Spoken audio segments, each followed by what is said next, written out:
Good morning, I'm Karl Upston-Hooper from Camco Clean Energy, and I have just returned to Helsinki and would like to provide you with an update from the Glasgow Climate Pact.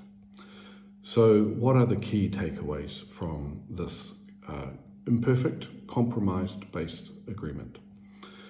The main thing is that the science is telling us that the current ambition in terms of mitigation is insufficient to reach 1.5 degrees. So the countries meeting in Glasgow agreed to readdress their national determined contributions next year in Sharm el-Sheikh. This keeps the 1.5 degree target alive. The other big news was the first reference to fossil fuels. Even though this was watered down at the last minute in a dramatic fashion by India, there is now explicit reference to the phasing down of unabated coal and the removal of inefficient fossil fuel subsidies. This contributes to a direction of travel on investment frameworks, and it is clear that we will need to be removing coal from the energy sector by mid-century. The other talking points include the finalisation of the Paris rulebook, in particular the finalisation of the rules in relation to Article 6. This will enable climate markets to provide further least cost mitigation options and contribute to the adaptation fund as a consequence. Climate finance is also a significant issue, particularly for Africa. And again, there's been disappointing results on loss and damage.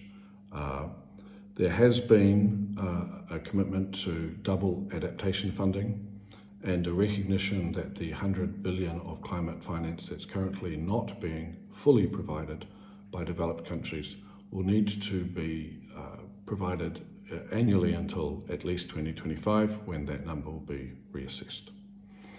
In addition, particularly relevant to Africa is the extension of the time frame for preparing long-term strategies. Only South Africa from the continent has done this, and this is a key part of being able to plan for net zero by mid-century. On the outside of the negotiations, there was a lot of political protest.